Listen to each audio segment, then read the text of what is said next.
You said that you were diagnosed at 8, so you're 22, so that was quite a long time ago, and I think probably lots of changes have happened since then. But I was just wondering, maybe Gabi, could you just tell us a little bit about, I don't know, for you at 8, what happened, and a kind of little bit of journey that you've been on?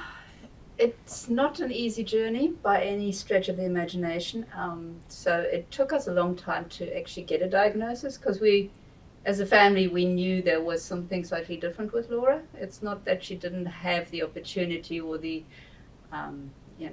constant exposure of people around her, because she's a twin, she's got brothers, but we always had an issue with at preschool, at nursery school, primary school, that Laura just didn't quite fit in, and there were, it was hard. So the diagnosis in the end was, in a way, a relief. Up to that point, we were trying to avoid the stigma of it. But at least once you have a diagnosis, you know what the actual issue is. It's not that she's naughty, or that she's difficult, or that she's, hyperactive, or whatever it is. We had more of an idea of what we can now look at and go, that explains why Laura disappeared up the tree and we got called out to school to get her back down, that sort of thing. So it was a help. It also opened some doors for help from the government, and so there was, Ministry of Education help coming into the school. It was very limited, but it was something, and there was some carer support that was put in place. So all of these things, they take ages to actually start rolling out, but it was a start, and it was really helpful, and so that you could see what the pathway might be that Laura is on. At that point, autism spectrum disorder was very well described for boys and men, the male, but for girls, it just didn't quite fit, hey, Laura?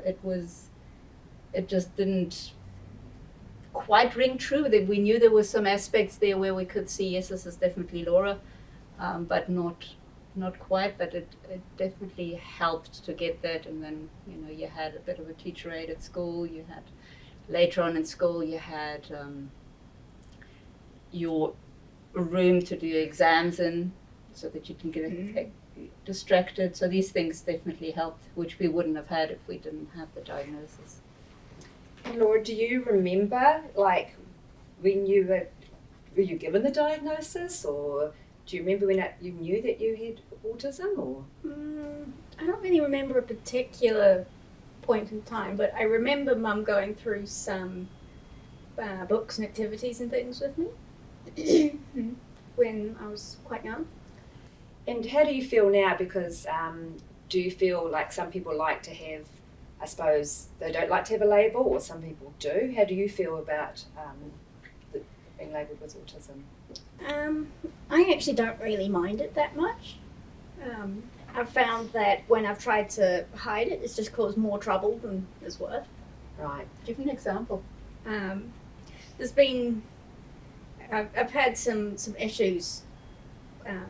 I studied vet nursing a couple of years ago, and there was a problem at one of the vet clinics that I did some placement at, where I made the mistake of not mentioning my diagnosis, and they were a bit, I guess they just didn't really know why I was acting the way I did. Yeah. And I'm like, it's weird. And then when we told them what was going on eventually, I was like, okay. And why didn't you tell us straight away? Right. Yeah. So then I suppose the more that people know and understand, the more able they are to help you and adapt. Is that how you found it? Mm. Yeah.